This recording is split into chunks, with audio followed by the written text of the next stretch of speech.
जिन घरों में अपने पूर्वजों के यश को नहीं गाया जाता, उस घर में पितृदोष पैदा हो जाता है। अपने पितरों का यश, हमारे दादाजी ऐसे थे, हमारी दादी ऐसी थी, हमारी सास ऐसी थी, हमारे ससुर ऐसे थे, मेरी जेठानी ऐसी थी, मेरी ननंद ऐसी थी बड़ी वाली, जो चले गए हैं उनका यश गाइए तो उनके आशीर्वाद वहां से भी बरसेंगे। और अगर कोई कह दे कि मेरे तो कर्म फूट गए जो मेरे पिताजी ने इस घर में ब्याह दी, तो बोलो उस घर के कुल पुरखे उस पर आशीर्वाद देंगे कि श्राप देंगे?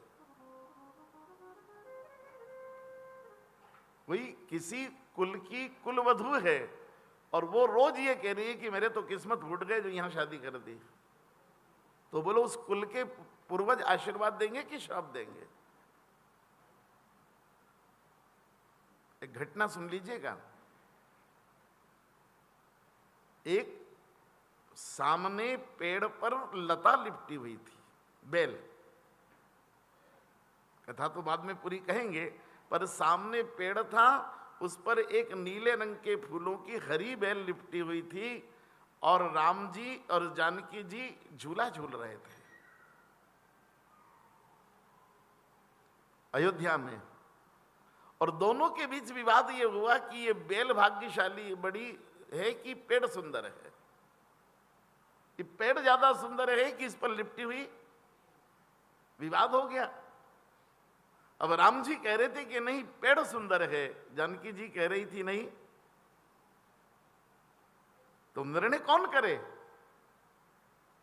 तो कहा निर्णय लक्ष्मण जी झूला दे रहे थे, तो लक्ष्मण जी को कहा जानकी जी ने कि लक्ष्मण तू ही निर्णय कर दे हम दोनों का कि सच क्या है।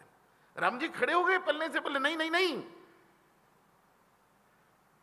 मैं लक्ष्मण का निर्णय नहीं मानूंगा। बोले क्यों?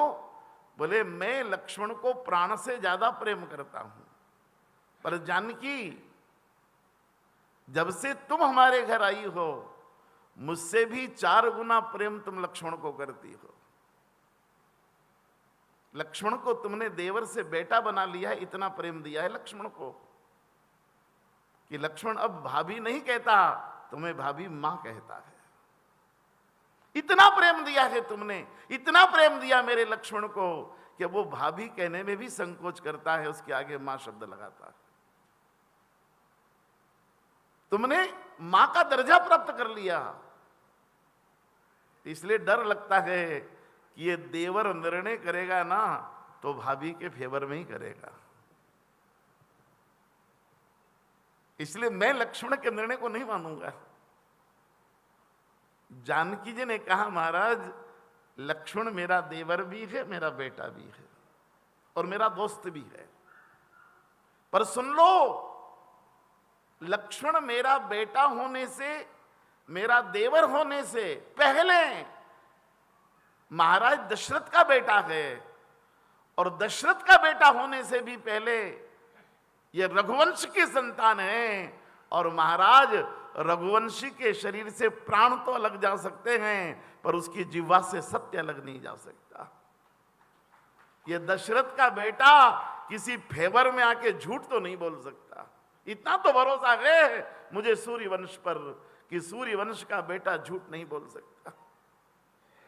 राम जी रो पड़े कि जानकी आज मैं फिर तुझसे हार गया। बोले क्यों? बोले आज भी तूने यश गाया तो तेरे मायके का नहीं, अपनी ससुराल का यश गाया। आज भी तूने कीर्ति गाई तो जनकपुर की कीर्ति नहीं गाई, जिस कुल की तू कुलवधू है उस कुल की कीर्ति गाई है।